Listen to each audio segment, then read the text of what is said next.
Should you be feeding live foods to your fish? That is the question.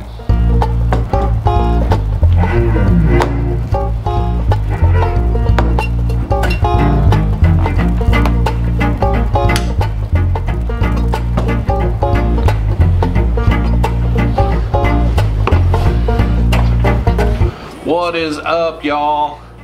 I thought I would sit down. I'm working in the fish room today and I've got to start a new vinegar eel culture. Mine isn't necessarily crashing by no means, but I've had it going for like 8 months and it's starting to get a little sniffy on the sniff side, and they're really easy to start. And one thing you got to watch out for is there's tons of these online. There's tons of them out there that are really like elaborate, for lack of a better term. This one is simple and cheap and really easy to make, and it doesn't require a whole lot of things. You're just required at the end of it to keep it in a dark place. You know, you can keep it at room temperature, keep it in a dark place. Mine has a little bit of ambient temperature and they've been running for 8 months. I have added a little water to this once in the last 8 months, but it is very productive. They've got a little bit of food left in the bottom, but it is time to start a new one. So the things that you are gonna need to do this is a half of a large mason jar of room temperature water. You can use fish tank water, you can use tap water. I've never used tap water, but I've heard that it doesn't hurt them one bit. So large mason jar. You need a starter culture. There's tons of places that you can get starter cultures from. I got mine from Sergeant Tank, and yeah, they're really easy to pick up and they're really inexpensive. You need a turkey baster, or if you get your starter in a bag, you can just trim the side of the bag, but I'm going to be basting mine out and into the others. Then you need some apple cider vinegar with the live product that makes all this work and happen. You need a jar of that. And then you need some kind of a food source for the vinegar eels.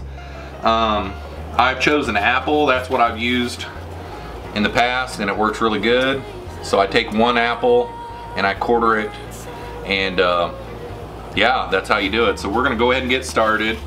On your mason jar that you've got your room temperature water in, you take the lid off. Oh, one more thing.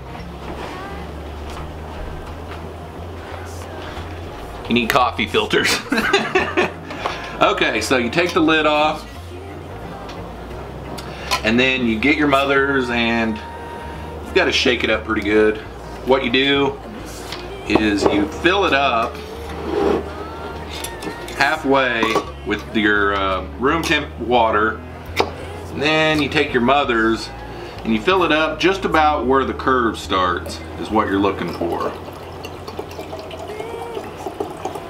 So you get that right about there.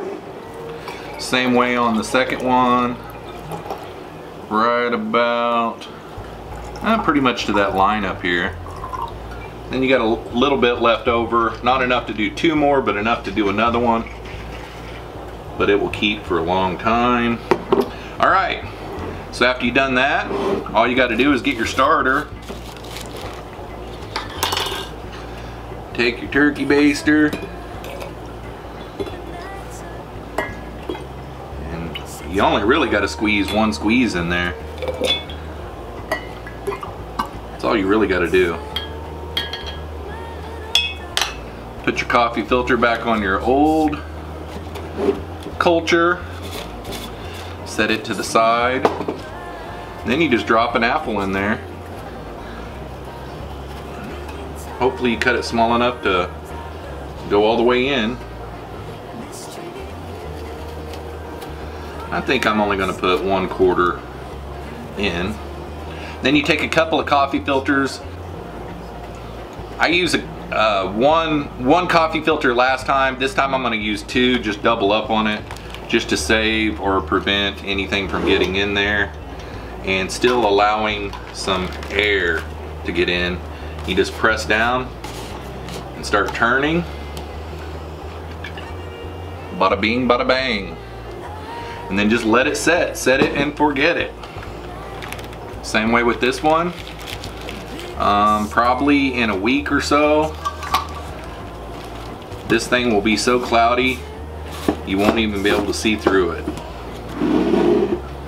And that is how I keep my cultures going on my vinegar eels. It's really easy, and I've got free food for eight months to a year for my fry, and they love it, and they get really fat when they eat it. Even plecos, catfish, live bear fry, baby catfish, they all love vinegar eels. So if you've never done it before, I recommend it. Live food is the way to go, people. Hopefully you guys enjoyed this video. So what do you guys think? I've been feeding vinegar eels to my fish for quite some time now. It doesn't matter if you've got live bears, if you've got cichlids, whatever type of fry you've got, they are gonna love you if you feed them live foods. And these vinegar eels are simple to make.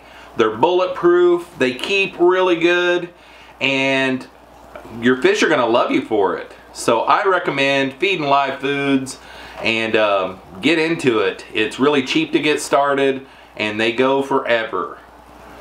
If it's your first time stopping by my channel, make sure and go back and take a look at some of the different playlists that I've got. I'm sure you'll find something in there you like, and while you're at it, if you would consider subscribing, that'd be great too. Other than that, thanks for coming along on today's video.